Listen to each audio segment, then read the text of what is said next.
Magnetic effect of steady current. In electrostatics, if an electric charge Q is in an electric field E, then the force on this electric charge will be Fe is equal to Q into E.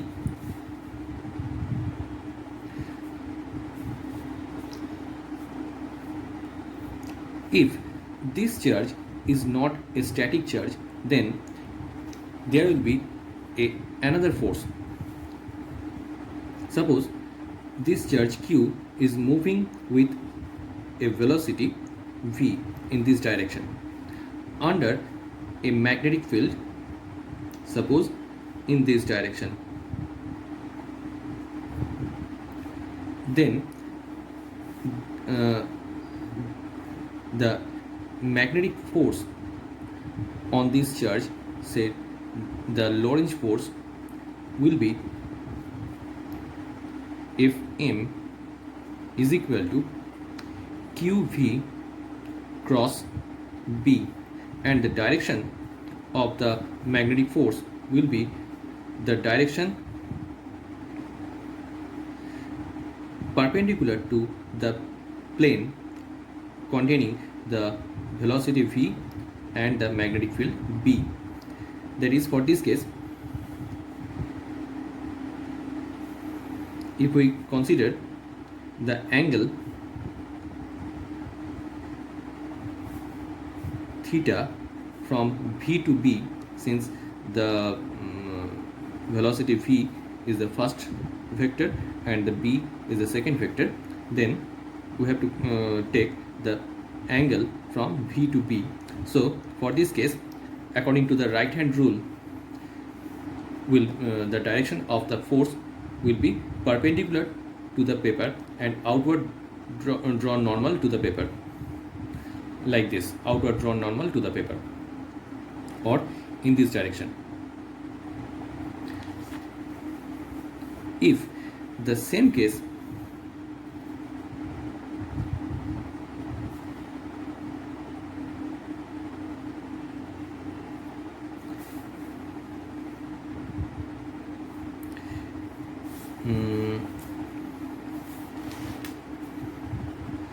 if the velocity v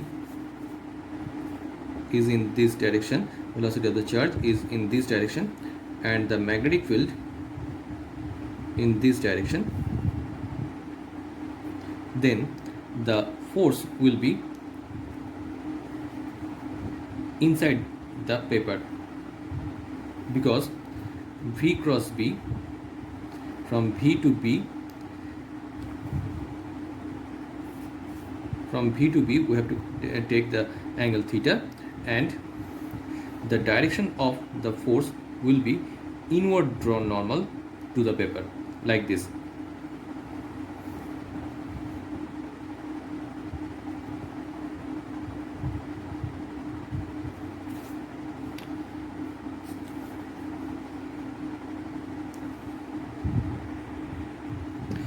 If both electric field and magnetic field are present,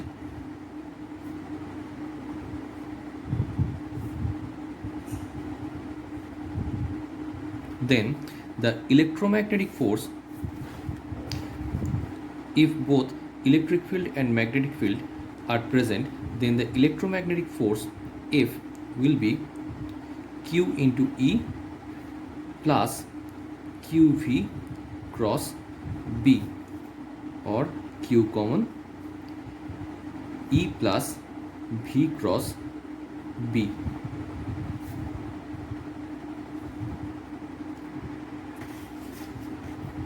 Now, force on a current carrying conductor.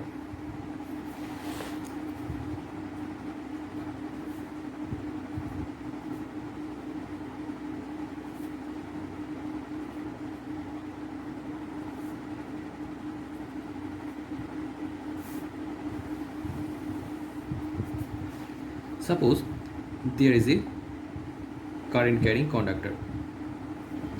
carrying a current I. Let us take an element dl of this current carrying conductor. Now, if this current carrying conductor is placed in a magnetic field B, then the force on this current carrying conductor will be say F. How can we calculate the force on the current carrying conductor? Now, suppose in time dt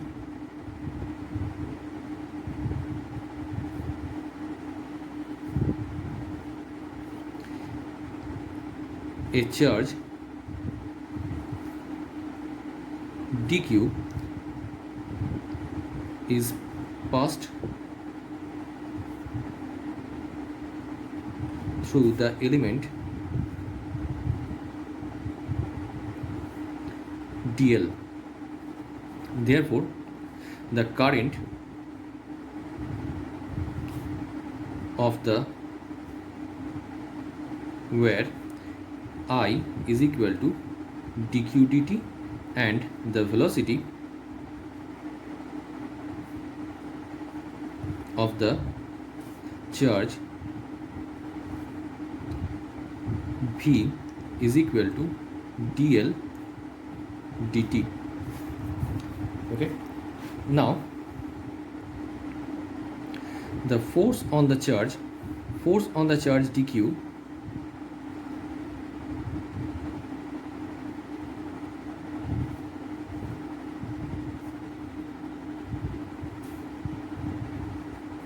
is F is equal to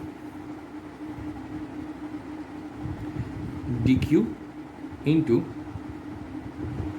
V cross B.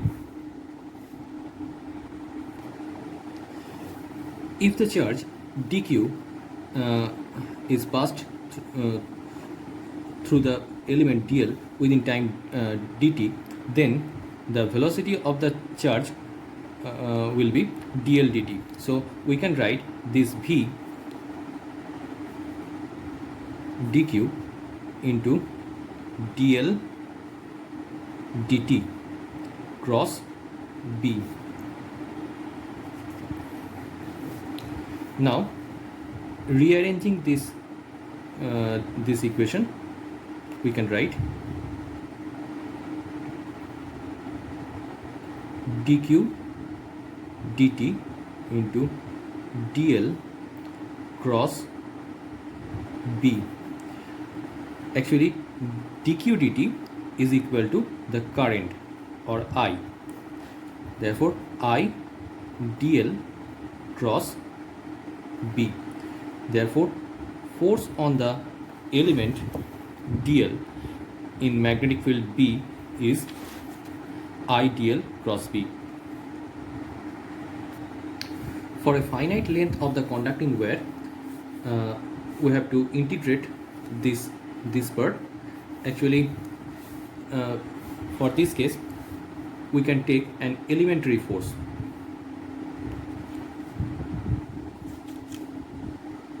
Or df, and if we consider the entire wire, then the total force will be F is equal to integration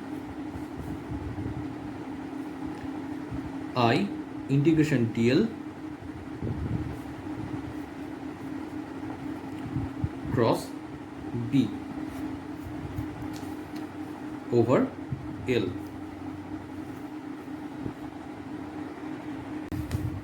Biot Savart law. Let us consider a current carrying conductor carrying a current I.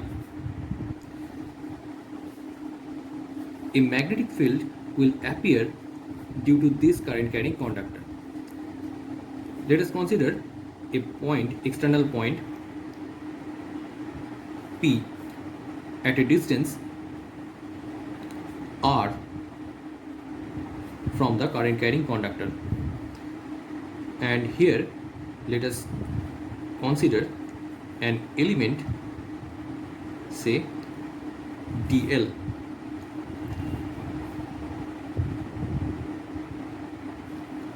and for this element dl, the magnetic field at point P will be dB.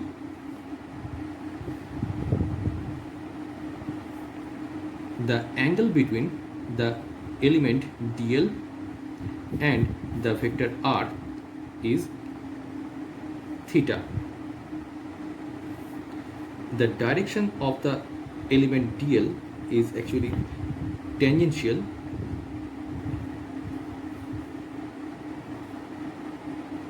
with the current carrying conductor, or the tangential direction is the direction of the element dl.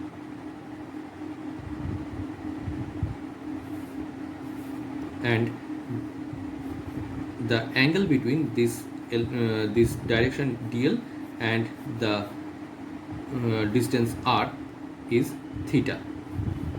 So according to Biot Savart law, the magnetic field dB is proportional to the element dl. Second, the magnetic field dB is proportional to the current through the conducting wire I.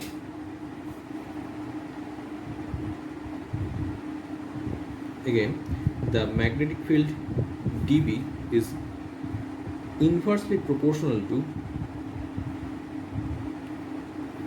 r square, or the distance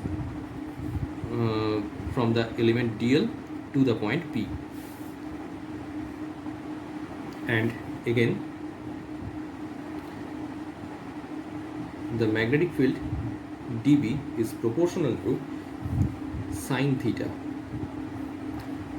where theta is the angle between dl, or the direction of dl, and the vector r. Therefore, from these four relations, we can get dB is proportional to I dl sine theta by r square. Or if we convert this proportionality into equality, then we can get dB is equal to a constant term, which is mu 0 by 4 pi, where mu 0 is the permeability of free space, I dl sine theta by r square. In vector notation, we can write dB is equal to mu 0 by 4 pi I dl cross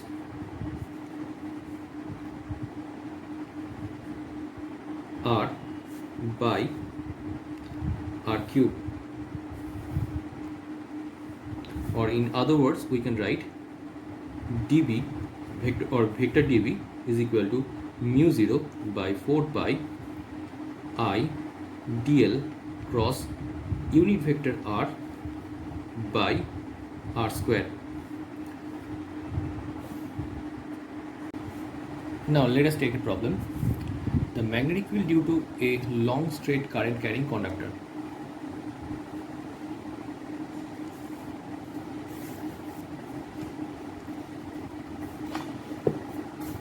Suppose this is a long straight current carrying conductor, and we have to find out the magnetic field at a distant point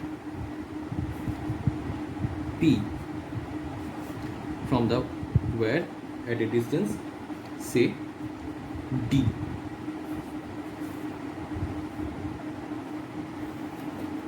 Now let us take an element dl here at a distance L from this point, from a certain arbitrary point. Now the distance of this element dl from the point P is r.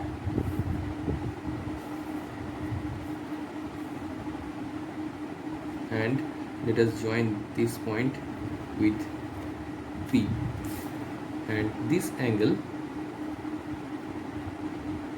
is d theta.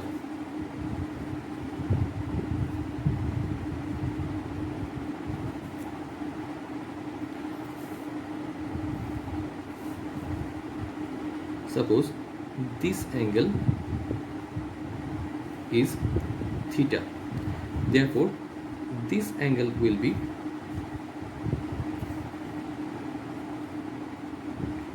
pi by 2 plus theta. Now join the two end points. Suppose this point is point A. Suppose this point is X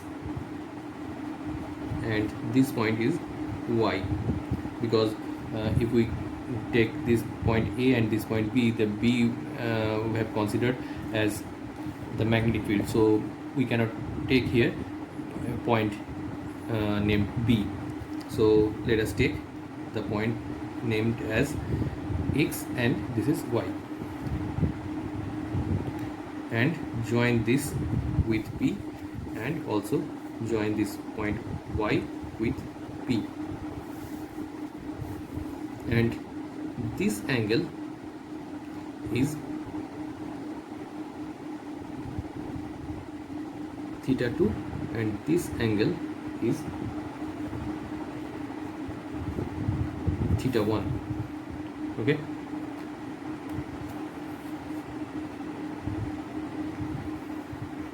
and a current I is flowing through this current carrying conductor. Now using Biot Savart law, we can get the magnetic field at point P is dB is equal to due to this element dl is equal to mu 0 by 4 pi I dl sine pi by 2 plus theta, the angle between dl and r, that is pi by 2 plus theta, by r square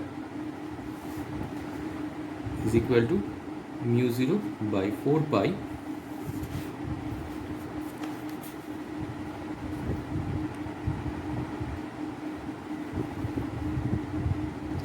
I dl sine pi by 2 plus theta means cos theta by r square. Now from this figure we can write L, this L is d tan theta, so dl is equal to d sec square theta d theta. Again, in terms of d, r is equal to d sec theta. Now substitute this dl and r into this equation. We can write dB is equal to mu 0 by 4 pi I into d sec square theta d theta by, for r square we can write d square sec square theta into cos theta.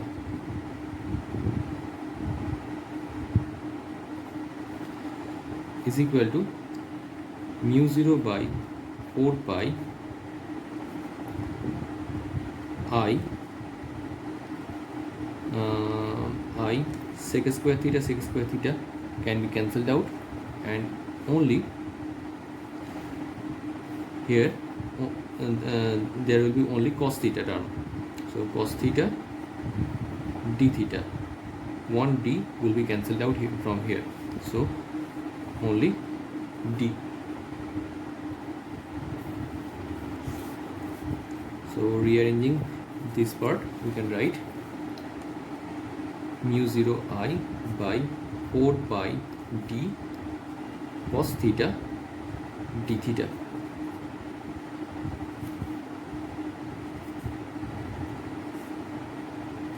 Therefore, the total magnetic field due to the entire wire xy will be B is equal to mu 0 I by 4 pi d integration cos theta d theta, and the integration limit will be minus theta 1 to theta 2. This is because the direction of this angle and this angle, that is theta 1 and theta 2, are just opposite. So here we have to take the lower limit as minus theta 1 and the upper limit is theta 2. So the final result will be B is equal to mu 0 I by 4 pi d sin theta 1 plus sin theta 2.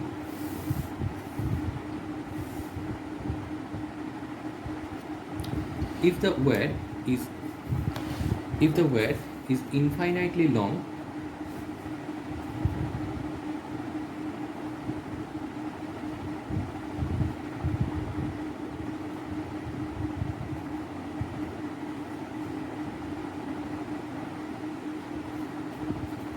for infinitely long wire, theta 1 is equal to theta 2 is equal to pi by 2. Therefore, B will be mu 0 I by 4 pi d into 2, 1 plus 1, that is 2, and final result will be mu 0 I by 2 pi d. Okay, this is the equation for the magnetic field of a infinitely long wire.